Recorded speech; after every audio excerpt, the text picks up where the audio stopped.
ദൈവത്തിൻ്റെ പരിശുദ്ധ നാമം വാഴ്ത്തപ്പെടുമാറാകട്ടെ. ഒരു പ്രാവശ്യം കൂടി കർത്താവിൻ്റെ നാമത്തിൽ തിരുവചനവുമായി നിങ്ങളുടെ മധ്യത്തിൽ വരുവാൻ സർവശക്തനായ ദൈവം തമ്പുരാൻ തന്ന വലിയ കൃപകളെ ഓർത്ത് നന്ദിയുള്ള ഹൃദയത്തോടെ കർത്താവിനെ സ്തുതിക്കുന്നു, സ്തോത്രം ചെയ്യുന്നു. വിശുദ്ധ വേദപുസ്തകം യെശയ്യാപ്രവാചകന്റെ പുസ്തകം 59 അധ്യായം അതിൻ്റെ 1-ാമത്തെ വാക്യം നാം ഇങ്ങനെയാണ് വായിക്കുന്നത്: രക്ഷിപ്പാൻ കഴിയാതെ വണ്ണം യഹോവയുടെ കൈ കുറുകിയിട്ടില്ല, കേൾപ്പാൻ കഴിയാതെ വണ്ണം അവൻ്റെ ചെവി മന്ദമായിട്ടും ഇല്ല. ദൈവത്തിൻ്റെ അത്ഭുത പ്രവൃത്തികളെ കുറിച്ചുള്ള ഒട്ടനവധി മഹത്തരമായിരിക്കുന്ന പ്രവചന വാക്യങ്ങൾ യെശയ്യാപ്രവാചകന്റെ പുസ്തകത്തിൽ നമുക്ക് കാണാം. ഇവിടെ ജീവനുള്ള ഒരു ദൈവത്തിൻ്റെ പ്രവൃത്തിയെ കർത്താവിൻ്റെ ദാസൻ വരച്ചു കാണിക്കുകയാണ്. ദൈവം ഒരു പ്രതിമയല്ല, ദൈവം ഒരു ശിലയല്ല, ശില്പവുമല്ല, മറിച്ച് ജീവനുള്ള ജീവിക്കുന്ന സർവശക്തനായ ദൈവമാകയാൽ യെശയ്യാപ്രവാചകൻ പറയുന്നു, രക്ഷിപ്പാൻ കഴിയാതെ വണ്ണം യഹോവയുടെ കൈ കുറുകിയിട്ടില്ല, കേൾപ്പാൻ കഴിയാതെ വണ്ണം അവൻ്റെ ചെവി മന്ദമായിട്ടുമില്ല. എന്ന് പറഞ്ഞാൽ സർവശക്തനായ ദൈവത്തിൻ്റെ കണ്ണും ചെവിയും കാതുമെല്ലാം എപ്പോഴും പ്രവൃത്തിയിൽ അത് നിരന്തരം നടന്നുകൊണ്ടിരിക്കുന്നു. എന്നാൽ പ്രാർത്ഥിക്കുന്ന എല്ലാ പ്രാർത്ഥനകൾക്കും, യാചിക്കുന്ന എല്ലാ യാചനകൾക്കും, കണ്ണുനീരുകളും മറുപടി വരുന്നില്ല. ദൈവപ്രവൃത്തി വെളിപ്പെടാത്തത് കൊണ്ടാണോ? ദൈവത്തിന് ചലിക്കാൻ കഴിയാത്തത് കൊണ്ടാണോ? ദൈവത്തിൻ്റെ കരത്തിന് ശക്തി ഇല്ലാത്തത് കൊണ്ടാണോ? നമുക്കറിയത്തില്ല. പല ചോദ്യങ്ങൾ നാം ചോദിക്കാറുണ്ട്. പലരും ചോദിക്കാറുണ്ട്, ജീവനുള്ള ദൈവമാണെന്ന് പറഞ്ഞിട്ട്, പ്രവൃത്തിയിൽ വലിയവനാണ്, സർവശക്തനാണെന്ന് പറഞ്ഞിട്ട് എന്തുകൊണ്ട് ദൈവപ്രവൃത്തി വൈകുന്നു? എന്തുകൊണ്ട് ദൈവം പ്രവർത്തിക്കുന്നില്ല? യെശയ്യാപ്രവാചകന്റെ പുസ്തകത്തിൽ നമ്മൾ വായിച്ചു, ദൈവം കാണുന്നു, കേൾക്കുന്നു. ചെവി അടഞ്ഞിരിക്കുന്ന, കണ്ണടഞ്ഞിരിക്കുന്ന, മിണ്ടാതിരിക്കുന്ന ഒരു ദൈവത്തെ അല്ല നാം സേവിക്കുന്നത്. ജീവനുള്ള ദൈവത്തെ, പ്രവൃത്തിയിൽ വലിയവനായിരിക്കുന്നത്, ഇന്നലെയും ഇന്നും എന്നേക്കും മാറാത്ത ദൈവം, സർവവ്യാപി, സർവശക്തൻ, സർവജ്ഞാനി, സർവസമ്പൂർണൻ, സകലത്തിനും മതിയായവൻ. ഈ ദൈവമാണെങ്കിലും പല പ്രാർത്ഥനകളുടെയും യാചനകളുടെയും ഉത്തരം വരാൻ വൈകുമ്പോൾ നാം ചോദിക്കും, ദൈവം എന്തേ മിണ്ടാതിരിക്കുന്നു? ദൈവം എന്താണ് പ്രവർത്തിക്കാത്തത്? ദൈവം എന്താണ് നിശബ്ദമായിരിക്കുന്നത്? ദൈവം എന്നെ കാണുന്നില്ലേ? ഇതൊന്നും കാണാൻ ദൈവമില്ലേ? ഇങ്ങനെ മാനവരാശി ഒട്ടനവധി ചോദ്യങ്ങൾ ദൈവത്തോട് ചോദിക്കാറുണ്ട്.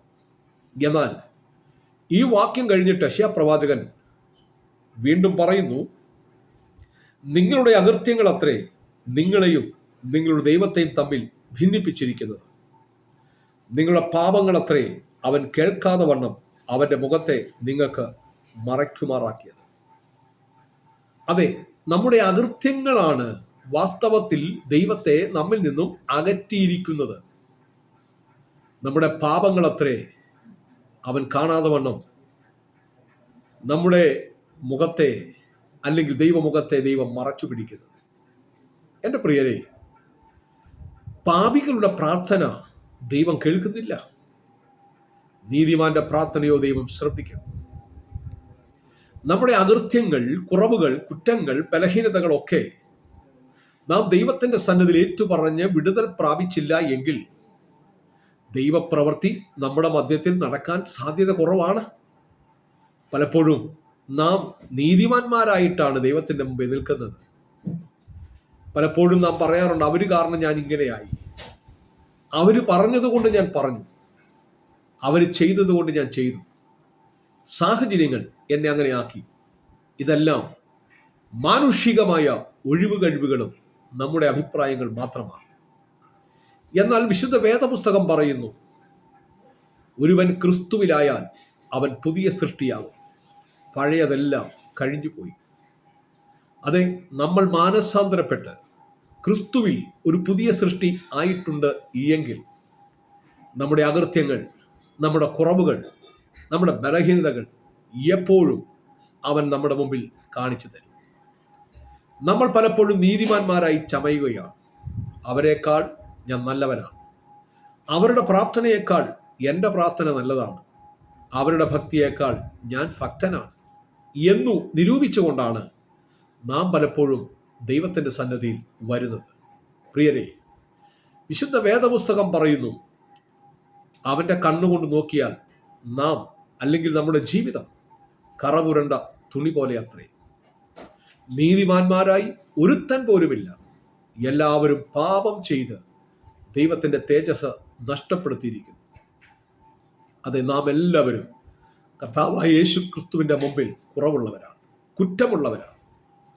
നമ്മളെല്ലാവരും അധരങ്ങൾ കൊണ്ട് പാപം ചെയ്യുന്നവരാണ്, കണ്ണുകൾ കൊണ്ട് പാപം ചെയ്യുന്നവരാണ്.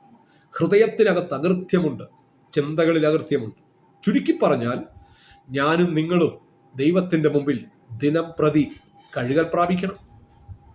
അങ്ങനെ കഴുകൽ പ്രാപിച്ചൊരു ഭക്തനെ കുറിച്ച് യെശയ്യാ പ്രവാചകൻ പുസ്തകത്തിൽ നമ്മൾ അധ്യായം ആരംഭിക്കുമ്പോൾ കാണാം. യെശയ്യാവ് പറയുന്നു, ആകാശമേ കേൾക്കാ, ഭൂമിയെ ചെവി തരിക, ഞാൻ മക്കളെ പോറ്റി വളർത്തി, അവൻ എന്നോട് മത്സരിച്ചിരിക്കുന്നു. അതിഗംഭീരമായിരിക്കുന്ന ഒരു പ്രവചനത്തിൽ തുടങ്ങി 6-ാം അധ്യായത്തിൽ ദൈവത്തിൻ്റെ അതിമഹത്വം കാണുമ്പോൾ, പരിശുദ്ധാത്മാവ് ആലയത്തെ നിറഞ്ഞത് കാണുമ്പോൾ താൻ പറയുന്നു, അയ്യോ, ഞാൻ അകൃത്യമുള്ള മനുഷ്യൻ, എൻ്റെ അധരങ്ങളിൽ ദുഷ്ടതയുണ്ട്, ഞാൻ ജീവനുള്ള ദൈവത്തെ കണ്ടുവല്ലോ. ദൈവം ഒരു കുടിലുകൊണ്ടൊരു തീക്കനലെടുത്ത് എൻ്റെ നാവിൽ തൊട്ടപ്പോൾ എൻ്റെ അധരങ്ങൾക്ക് ശുദ്ധി വന്നു. യെശയ്യാ പ്രവാചകനെ പോലെ ശക്തനായ ഒരു പ്രവാചകൻ ദൈവമഹത്വം കണ്ടപ്പോൾ തൻ്റെ അശുദ്ധിയെ തിരിച്ചറിഞ്ഞെങ്കിൽ, ഈ വചനം കേട്ടുകൊണ്ടിരിക്കുമ്പോൾ, തേജോമനായ ദൈവത്തിൻ്റെ മുമ്പിൽ നാം നിൽക്കുമ്പോൾ, പ്രിയരെ, ഞാനും നിങ്ങളും കുറവുള്ളവരാണ്, കുറ്റമുള്ളവരാണ്, ബലഹീനരാണ്. ആമേൻ. നമ്മുടെ അകൃത്യങ്ങൾ ദൈവത്തോട് നാം ഏറ്റുപറഞ്ഞ്, കർത്താവേ, ഞാൻ കുറവുള്ളവളാണ്, കുറവുള്ളവനാണ്, ഞാൻ ശ്രേഷ്ഠനല്ല എന്ന് പറയാനുള്ള ഒരു മനസ്സ്, ഒരാത്മീയ അന്തരീക്ഷം എനിക്കും നിങ്ങൾക്കും ഉണ്ടെങ്കിൽ നമ്മുടെ ഏത് കുറവുകളെയും ക്ഷമിപ്പാൻ ദൈവത്തിന് കഴിയും. പലപ്പോഴും നമ്മുടെ കുറവുകൾ പറയുന്നതിന് പകരം നമ്മൾ നമ്മുടെ അനുഗ്രഹങ്ങൾക്ക് വേണ്ടി കരയുകയാണ്, നമ്മുടെ വിടുതലിന് വേണ്ടി കരയുകയാണ്, സൗഖ്യത്തിന് വേണ്ടി കരയുകയാണ്, അത്ഭുതങ്ങളും അടയാളങ്ങളും പ്രാപിക്കാൻ വേണ്ടി നാം കരയുകയാണ്. അതെ, അത്ഭുതങ്ങളും അടയാളങ്ങളും സൗഖ്യവും വീര്യപ്രവൃത്തി എല്ലാം നമുക്ക് ആവശ്യമാണെങ്കിൽ പോലും ആദ്യപടി എന്ന് പറയുന്നത് ലംഘനങ്ങൾ ഏറ്റുപറയുക, ലംഘനങ്ങൾ ഏറ്റുപറയുക. നിത്യമായ ഞരക്കത്താൽ എൻ്റെ ദൈവമേ, എൻ്റെ അസ്ഥികൾ ക്ഷയിച്ചു പോയെന്ന് ഭക്തൻ പറയുന്നത് പോലെ, ഈ പകലിൽ ഈ ദൈവശബ്ദം കേട്ടുകൊണ്ടിരിക്കുമ്പോൾ കുറവുകളെ ഏറ്റുപറയാൻ കഴിയുന്ന എത്ര പേരുണ്ട്, ബലഹീനതകളെ ഏറ്റുപറയാൻ കഴിയുന്ന എത്ര പേരുണ്ട്. ക്ഷമിക്കാത്തത്, മറക്കാത്തത്, പൊറുക്കാത്തത് എല്ലാം ഹൃദയത്തിൽ തിങ്ങി നിൽക്കുകയല്ലേ. കയ്പായിരിക്കുന്ന അനുഭവം വെച്ചിട്ട് നാം എത്ര പ്രാർത്ഥിച്ചാലും ദൈവത്തിൻ്റെ വ്യവസ്ഥയിൽ അത് മറുപടി തരുവാൻ ദൈവത്തിന് കഴിയുന്നില്ല. വചനം നമ്മൾ വായിച്ചിട്ടും, വചനം നമ്മൾ കേട്ടിട്ടും, നമ്മൾ പാട്ടുപാടി ആരാധിച്ചിട്ടും നമ്മുടെ ഹൃദയത്തിനകത്തൊരു മാറ്റം സംഭവിക്കുന്നില്ല എങ്കിൽ നമ്മുടെ വിടുതൽ അകലെയാണ്, വിദൂരതയിലാണ്. എന്നാൽ ദൈവത്തിൻ്റെ മുമ്പിൽ നിലമ്പാട് വീണ്, കർത്താവേ, ഞാനൊരു നികൃഷ്ട മനുഷ്യനാണ്, ഞാൻ പാപിയാണ്, എൻ്റെ വായിൽ, എൻ്റെ അധരങ്ങളിൽ, ചിന്തകളിൽ, കൊടുത്തുവാങ്ങലൊക്കെ എനിക്ക് കുറവുണ്ട്, എന്നെ ശുദ്ധീകരിക്കണമേ, എന്നെ കഴുകണമേ, എന്നെ വെടിപ്പാക്കണമേ എന്ന് നിങ്ങൾ പ്രാർത്ഥിച്ചാൽ, ഞാനൊരു ആത്മീയ ദൂത് പറയാം, ദൈവത്തിൻ്റെ ചെവി നിങ്ങളുടെ പ്രാർത്ഥനയ്ക്ക് അടഞ്ഞിരിക്കുകയില്ല. ദൈവത്തിൻ്റെ കണ്ണ് നിങ്ങളുടെ ഭാരങ്ങളെ കാണാതെ പോകുകയില്ല. ഇസ്രായേൽ 430 വർഷത്തെ അടിമത്ത വാസത്തിൽ കിടന്ന് കരയുമ്പോൾ, നിലവിളിക്കുമ്പോൾ, തങ്ങളുടെ ദൈവത്തോട് കലവിളിക്കുമ്പോൾ കർത്താവ് പറയുന്ന 3-ാം അധ്യായത്തിൽ, പുറപ്പാട് 3-ാം അധ്യായത്തിൽ, ഞാൻ എൻ്റെ ജനത്തിൻ്റെ കഷ്ടത കണ്ടു, എൻ്റെ ജനത്തിൻ്റെ നിലവിളി ഞാൻ കേട്ടിരിക്കുന്നു. ആമേൻ. അവിടെ സങ്കടങ്ങളെ ഞാൻ അറിയുന്നു. ഇന്ന് ഈ വചനം കേട്ടുകൊണ്ടിരിക്കുമ്പോൾ, അതേ, കുറവുകൾ ഏറ്റുപറയുന്ന, സങ്കടങ്ങൾ ഏറ്റുപറയുന്ന, ആമേൻ. ഹൃദയത്തിലെ എല്ലാ അവസ്ഥകളും ഏറ്റുപറഞ്ഞ് ഒരു നിർമ്മല ഹൃദയത്തോടെ ദൈവസന്നിധി സമർപ്പിക്കുന്ന ഒരു വ്യക്തിയാണെങ്കിൽ ദൈവത്തിൻ്റെ കാത് അടഞ്ഞിരിക്കില്ല, ദൈവത്തിൻ്റെ കണ്ണ് അടഞ്ഞിരിക്കില്ല. നിങ്ങളുടെ പ്രാർത്ഥനയ്ക്ക് ഉത്തരം ലഭിക്കും. അതെ, രക്ഷിപ്പാൻ കഴിയാതെ വണ്ണം യഹോവയുടെ കൈ കുറുകിയിട്ടില്ല, കേൾപ്പാൻ കഴിയാതെ വണ്ണം അവൻ്റെ ചെവി മന്ദമായിട്ടില്ല. ആർക്കു വേണ്ടി? ദൈവസന്നിധി കുറവുകൾ ഏറ്റുപറഞ്ഞ് പ്രാർത്ഥിക്കുന്നവന് വേണ്ടി ദൈവം അത്ഭുതങ്ങളെ ചെയ്യും. ദൈവം നിങ്ങളുടെ പ്രാർത്ഥനയ്ക്ക് ഉത്തരം തരും, നിങ്ങളുടെ കണ്ണുനീരിന് മറുപടി തരും. എത്ര പേര് വിശ്വസിക്കുന്നുണ്ട്? ഇന്ന് ദൈവവചനത്തിൻ്റെ ശക്തിയാൽ കുറവുകൾ ഏറ്റുപറയുക. ദൈവം നിങ്ങൾക്ക് വേണ്ടി കണ്ണു തുറക്കും, ചെവി തുറക്കും, അവൻ നിങ്ങൾക്ക് വേണ്ടി വാദിക്കും. ദൈവം നിങ്ങളെ അനുഗ്രഹിക്കട്ടെ. ഈ വചനങ്ങൾ നിങ്ങളുടെ പ്രിയപ്പെട്ടവർക്കും നിങ്ങൾ ഷെയർ ചെയ്യുക. ദൈവത്തിൻ്റെ പരിശുദ്ധാത്മാവ് നിങ്ങളെ ധാരാളമായി അനുഗ്രഹിക്കട്ടെ. ആമേൻ.